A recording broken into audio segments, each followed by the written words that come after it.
उत्तर प्रदेश में चुनाव महज चंद महीनों में ही होने हैं। उत्तर प्रदेश की जनता एक बार फिर से अपना मतदान देते हुए प्रदेश में नया मुखिया यानी मुख्यमंत्री चुनने जा रहा है। 2017 के चुनाव में जिस तरीके से प्रदेश की जनता ने एक अहम फैसला लिया था और योगी आदित्यनाथ की सरकार को मैंडेट यानी जनादेश दिया था और 4.5 साल से भी ज्यादा का समय बीत चुका है। हम पंचायतों में मौजूद हैं। पंचायत देश का भविष्य तय करती है। पंचायत देश की रीढ़ है। इन पंचायतों से वास्तविकता समझ में आती है। नमस्कार, वीटीवी इंडिया के दर्शकों का बहुत बहुत स्वागत एवं आभार। मैं शिबू खान। हम मौजूद हैं चुनावी मुद्दा जानने के लिए उत्तर प्रदेश के फतेहपुर जनपद में। फतेहपुर जनपद के धाता ब्लॉक जो कि एक बहुत ही अति पिछड़ा क्षेत्र माना जाता है। खागा विधानसभा जो कि सुरक्षित है। यहाँ पे 3 वर्ष से यानी 3 पंचवर्षीय से कंटिन्यू भारतीय जनता पार्टी की प्रत्याशी रही कृष्णा पासवान विधायक हैं। आज हम उन्हीं के क्षेत्र में मौजूद हैं और ये साथ में आप जो जनता देख पा रहे हैं ये लोकल जनता है जिनसे हम आज चर्चा करेंगे, संवाद करेंगे और जानेंगे वास्तव में पंचायत में समस्या क्या है और पंचायत में बीते 5 साल में या अगर बात करें कृष्णा पासवान जी के 3 पंचवर्षीय योजनाओं पर उसमें जनता को राहत जो भी मिली है इस पर हम चर्चा करेंगे। चर्चा में शामिल होने के लिए हमारे साथ वयोवृद्ध लोग मौजूद हैं, युवा साथी मौजूद हैं, साथ ही नौजवान साथी भी मौजूद हैं जिनसे हम जानेंगे वर्तमान के प्रदेश के हालात, देश के हालात और आने वाले 2022 के चुनाव में क्या स्थिति है और किस मुद्दों पे चुनाव में अपना वोट देने वाले हैं। तो आइए चर्चा में शुरुआत करते हैं। सबसे पहले हमारे साथ मौजूद हैं नेताजी जो क्षेत्र से बिलोंग करते हैं। हम इनसे चर्चा करेंगे और जानेंगे वर्तमान के हालात। जी, अपना नाम बताएं। नाम बताएं। आसाराम यादव, केशवरायपुर के उटमई जनपद। यादव जी, ये हम फिर से नया मुख्यमंत्री चुनने जा रहे हैं। चुनाव आने वाले हैं। पिछले 2017 में जो वादा हुआ था, सरकार ने जो वादा और दावे किए थे, क्या लगता है कितने प्रतिशत तक वो पूरे हुए? हमें तो लगता है 1% सही नहीं। यहाँ पर जो है कि किसानों को लाभ दिया जाएगा। किसानों को लाभ क्या दिया जाएगा? खाद जो है वो 5 किलो तो हमारी चुरा ले गए बोरी से। जहाँ 50 किलो आती थी वहाँ 45 किलो की बोरी देने लगे। हमारी जो फसलें हैं वो सब नष्ट हो रही हैं। गांव को छुटा करके एक गांव में 1000 500 गाय अन्ना घूम रही है। हमारे किसान जो है वो सब परेशान हैं। रात भर अपना वो घर ताके सोए की रात भर वो अनाज ताके अपना खेत का। सारी फसलें भी नष्ट हो रही हैं। इससे हमें कोई लाभ नहीं हो रहा। हमारे एक गांव की निजी एक छोटी सी सड़क है 2 किलोमीटर। कृष्णा पासवान माने आज 15 साल से रह रही हैं यहाँ, एक भी बात नहीं सुनी है। कई बार मैंने कहा, कृष्णा से कहा, साध्वी से कहा, भीमपुर चौराहे में कहा, खागा में कहा, केवटमई में कहा, लेकिन आज तक कभी इस सरकार ने नहीं सुना कि केवटमई से सणवा तक एक रोड तो बन जाए। ये मेरे प्रति बात नहीं है। अगर वो सड़क बन जाती तो पूरे गांव और पूरे क्षेत्र का विकास होता, लेकिन हमारी सरकार कुछ नहीं सुन रही है, न कभी सुना है। सरकार तो तमाम तरीके की बड़ी बड़ी बात कर रही है कि हमने वादा पूरा करा, हमने सड़कें गड्ढा मुक्त बनाया। क्या लगता है क्या सरकार अपनी पूरी बातों पे खरा उतरी?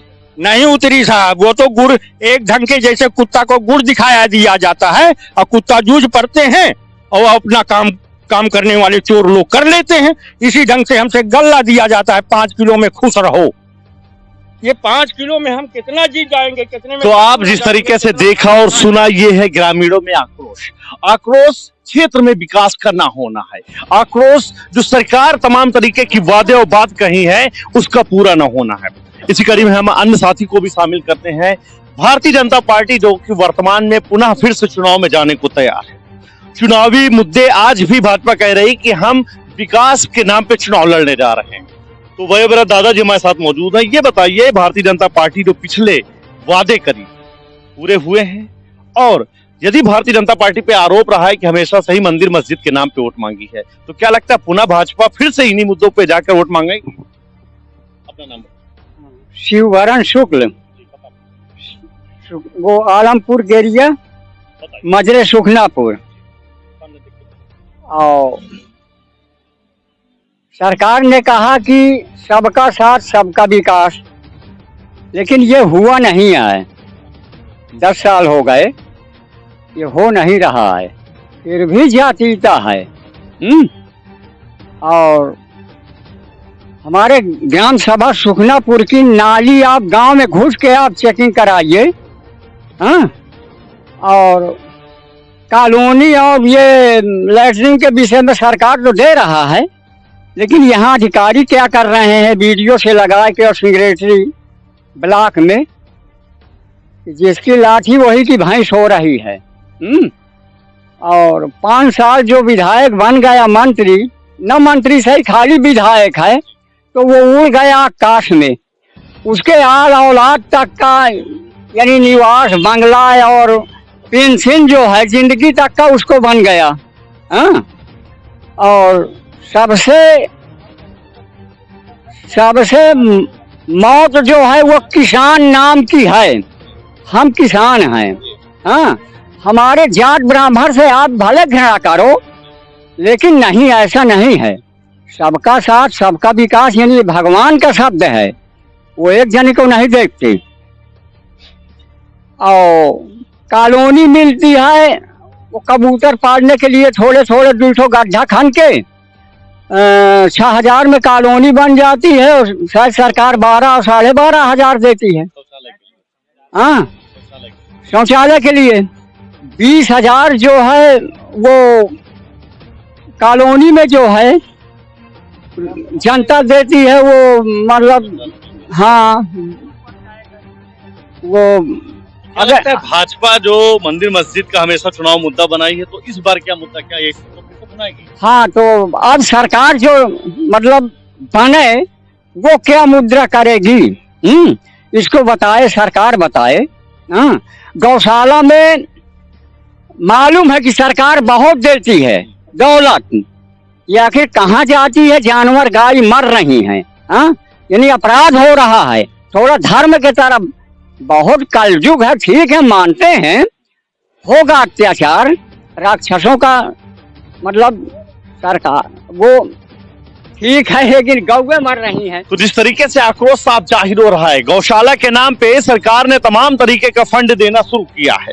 गौशाला बनाए गए हैं, उनके रहन सहन की व्यवस्था, तमाम चीजों की व्यवस्था हुई है, लेकिन जमीनी सतह पे जब जांच पड़ताल की जाती है तो जो गौ वंश है या गौ संरक्षण केंद्र है, उनकी स्थिति बद से बदतर है। ऐसे में हम अपने संवाद में जोड़ेंगे युवा साथी को और जानेंगे वर्तमान के हालात पे युवाओं की राय। तो आप हमारे साथ जुड़ रहे हैं, ये युवा साथी हैं, हम इनसे चर्चा में ये जानेंगे वर्तमान की सरकार जो वादा करती रही है, युवाओं का विकास हुआ है, रोजगार हुआ है, तो कहां तक ये बातें सही है? अपना नाम पता बताइए। मेरा नाम हेमंत है। वर्तमान समय में खागा में विद्यालय में अध्यापन कार्य कर रहा हूँ। और जहाँ तक है कि मैं जानता हूँ, हाँ, जहाँ तक है कि भारतीय जनता पार्टी की वर्तमान विधायिका जी हैं, उन्हें हमारे क्षेत्र में 100% में 80% विकास किए हैं। अब आपको शायद इस बात से सहमत नहीं है, कोई भी सहमत नहीं है, वो मैं परसेंट में खुद दिखा सकता हूँ। हमारे सामने मंदिर बना हुआ है। वर्तमान विधायक कृष्णा पासवान जी ने मंदिर के लिए फंड दिया है, मंदिर बना, मंदिर के बाद एक रोड बनी है वहां से। इसके पहले रोड नहीं थी, रोड बिगड़ी पड़ी थी, रोड बन गई। रोड के बाद पानी टंकी बन रही है गांव में। इसके पहले पूरी रोड बराबर सतह पर बनी हुई थी, मगर पानी टंकी की वजह से रोड, मतलब जब पानी की नाली गई है रोड में, तो वो नाली का खरिंजा उखड़ गया है, इसलिए वर्तमान समय में रोड बिगड़ी हुई है। मगर इसके मरम्मत चल रही है। कुछ दिनों बाद जब वर्तमान सरकार फिर से आएगी, अब चुनाव का माहौल है, उसमें सरकार मतलब पूरा जितने विधायक हैं, कार्यकर्ता हैं, सभी उसमें लगे हुए हैं, तो वर्तमान नहीं क्षेत्र में आ पा रहे हैं। इसी वजह से ये कार्य नहीं हो पा रहा है। नहीं, जिम्मेदारी हम लेते हैं। हम युवाओं के मुद्दे पे बताइए। हाँ, युवाओं के मुद्दे पर इसके पहले हमने सपा सरकार भी देखी है, ऐसी बात नहीं है। हम इतने छोटे नहीं थे, हम सपा सरकार भी देखे। सपा सरकार में हम विद्यार्थी थे। अब विद्यार्थी एक जो होता है वो पढ़कर अपनी मेहनत से परीक्षा देता है, एग्जाम देता है, तो आगे चलकर कुछ कर सकता है। हाँ, बहुत ही, जिसके पहले मैं धर्मा देवी इंटर कॉलेज में पढ़ता था, हमारा सेंटर गया था, वहां मैं सामने खुद विद्या कुछ रखकर मैंने पेपर अपना दिया है हाई स्कूल का। उसके बाद मैंने इंटर का पेपर दिया। इंटर के पेपर में उसमें मेरा 80% आया, इंटर के पेपर में 70% आया। वहां मुझे 1% की नकल नहीं मिली योगी सरकार में।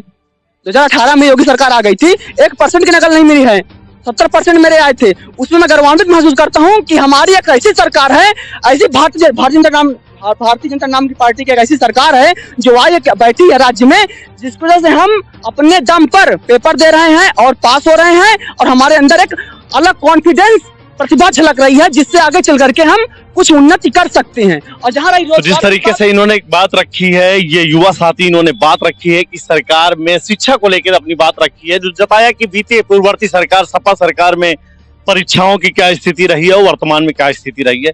हमारे साथ अन्य युवा साथी भी जुड़ रहे हैं, हम इनसे भी चर्चा में शामिल करेंगे और जानेंगे कि वर्तमान के हालात पर क्या है राय।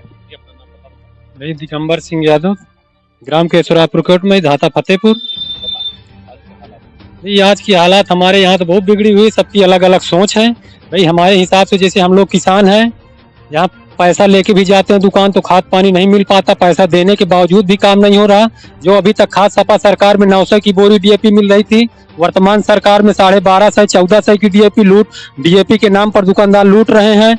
और अब पहली बात पैसा लेके जाते हैं कि कहीं कहीं दुकान में मिलती नहीं, बहुत मतलब 10 बार पेट्रोल फूंको तब एक दुकान में मिलती है, तो मन का मानी पैसा लेते हैं। भाई हमें किसानी करना तो हमें तो अपनी जरूरत पूरी करना है।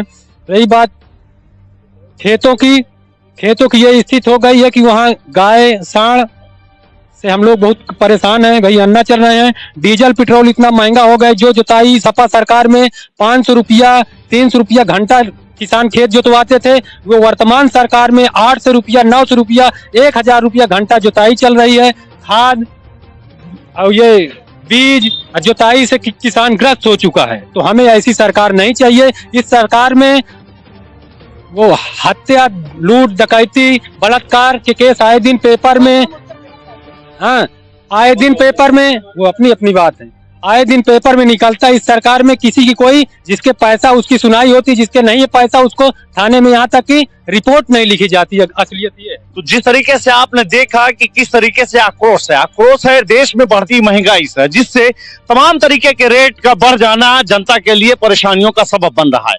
अन्य साथी हमारे साथ जुड़ रहे हैं और हम इनसे भी चर्चा में शामिल करते हैं और जानते हैं वर्तमान के हालात पर क्या है राय।